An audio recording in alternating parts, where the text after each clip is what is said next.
Fenêtre sur l'emploi avec mon invité. Alors, c'est un habitué de l'émission parce que vous êtes le patron de Wizbee. Je dis pas de bêtises. Oui, tout à fait. Et on parle ensemble d'un sujet dont on a déjà parlé ensemble, mais quelle idée quand même, après presque une année où le gouvernement a mis le paquet, parce que Wizbee, il faut quand même rappeler que vous êtes la plateforme qui ossature en fait un jeune, une solution. C'est ça, on est l'opérateur de l'opérateur technique. Ouais. Pourquoi vous avez souhaité venir nous parler aujourd'hui de cette importance de l'alternance comme étant un tremplin pour l'emploi? Bon, parce que voilà, déjà, c'est vrai que je pense qu'il faut rappeler ô combien pourquoi c'est important l'alternance, l'apprentissage pour les jeunes. Parce que c'est à la fois voilà, une superbe opportunité pour se former, c'est aussi quelque chose de très important parce que ça participe à une meilleure employabilité. On sait aujourd'hui qu'il y a plus de 70% des jeunes qui sortent de l'alternance, qui trouvent un emploi à l'issue de l'alternance. Et c'est aussi quand même un très bon moyen pour avoir une indépendance financière. Et on sait que notamment pendant la crise du Covid, les jeunes ont été extrêmement touchés par la précarité étudiante. Donc voilà, c'était une bonne occasion pour venir échanger. Ce qui est vraiment important, parce que là, on a une visibilité. Qu'est-ce que ça donne là, vous êtes venu en parler dans un débat l'autre jour, Benjamin, mais les résultats sont bons en matière d'alternance, c'est-à-dire qu'il y a eu un effort du gouvernement, et puis les entreprises ont joué le jeu. Ah oui, énormément. Mais en fait, il y a eu une hausse record cette année. C'est plus de 40% d'augmentation par rapport à l'année dernière. C'est quasiment 500 000 contrats d'apprentissage qui ont été signés. Donc oui, on peut parler d'un vrai boom voilà, sur le marché de l'apprentissage. L'intérêt de l'alternant, quand il rentre dans une entreprise, en général, c'est un piou-piou. Il découvre l'entreprise, il est tout jeune, il s'acclimate, donc ça lui donne le temps déjà de s'immerger dans le collectif. On vous parlait de football et c'est un peu ça aussi. Et puis aussi à l'employeur de se dire, lui il tient la route, on va le garder. Oui, bien sûr, c'est quelque chose de gagnant-gagnant pour les deux parties.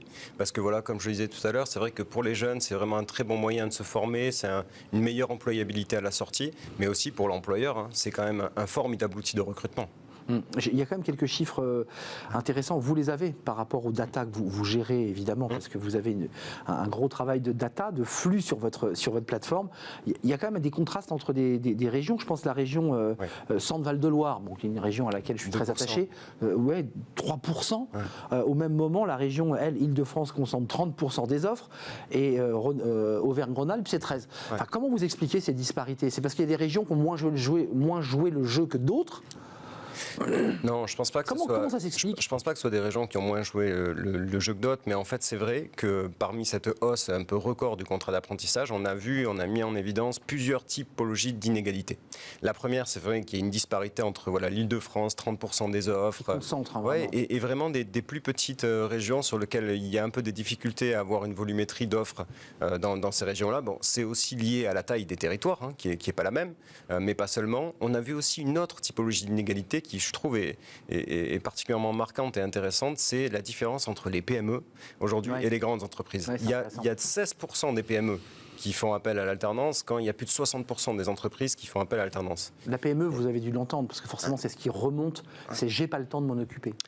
En fait, il y a ça. C'est un vrai argument ou pas? Il y a ça. Il y a aussi, je pense, la méconnaissance en fait de l'alternance et de l'apprentissage, alors que les aides de l'État qui ont été sorties sont plutôt favorables justement aux PME, parce que pour les moins de 250 salariés, ils ont la possibilité d'avoir une aide à taux plein sans condition, alors que pour les entreprises de plus de 250 salariés, il faut qu'il y ait des seuils minimales à respecter du nombre d'alternants pour toucher les aides de l'État qui ont été mises en place. Donc ça veut dire qu'il y a peut-être encore un effort supplémentaire, même si l'effort, il faut le dire, a été fait.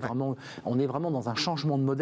Par rapport à il y a 10 ans, je faisais déjà des émissions sur ce sujet, où l'alternance, c'était l'enfant pauvre, on était quand même dans des structures, des écoles techniques et professionnelles. Là, on est en train vraiment de basculer par le biais de CFA, par le biais de formation aux entreprises. Il y a peut-être encore un effort à faire pour accompagner les PME. Oui, je suis 100% d'accord. Je pense qu'il y a d'ailleurs même de manière un peu plus large, des efforts à faire encore à plusieurs niveaux. Sur les PME, c'est très important de poursuivre l'effort de démocratisation un peu de la voie de l'alternance, de continuer à promouvoir l'alternance dans ces filières, et peut-être aussi de simplification de la démarche administrative pour avoir recours aux aides de l'État dans les PME, parce que le temps est très important. Il faut quand même le préciser, Benjamin Ducossou, il y a dans Parcoursup, alors qui à l'époque, souvenez-vous, c'était il n'y a pas longtemps, avait été très contesté, ça ne marche pas. Finalement, ça marche plutôt pas mal, ça marche très bien.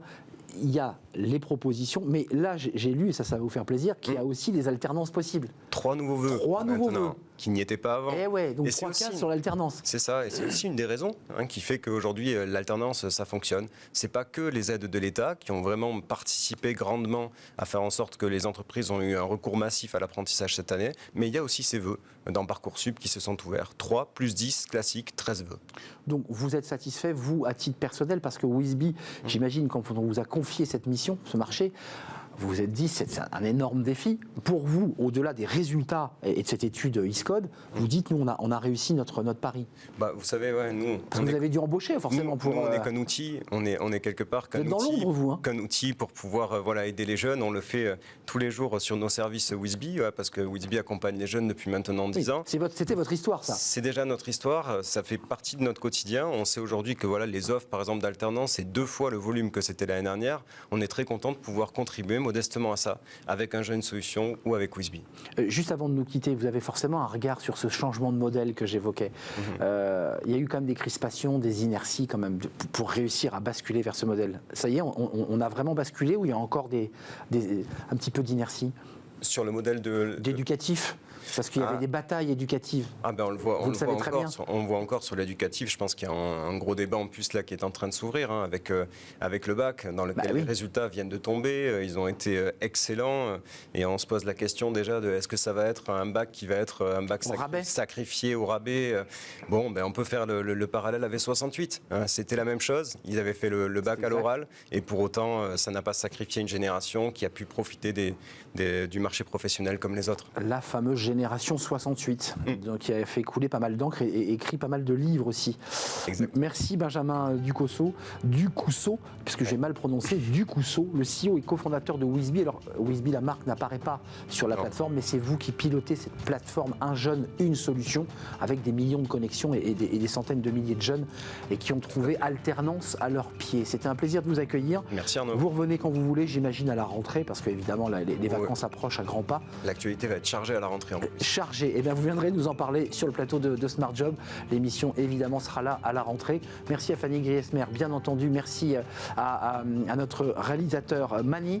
Merci à Alex pour le son. Merci Pauline Gratel et merci Emma pour l'accueil invité. C'était un vrai plaisir d'être là. Je serai là demain pour le débat d'actualité. Il y a beaucoup de choses évidemment. Réforme des retraites entre autres. Et puis ce ce variant Delta qui inquiète évidemment les entreprises. Cela va sans dire. Bye bye, à demain.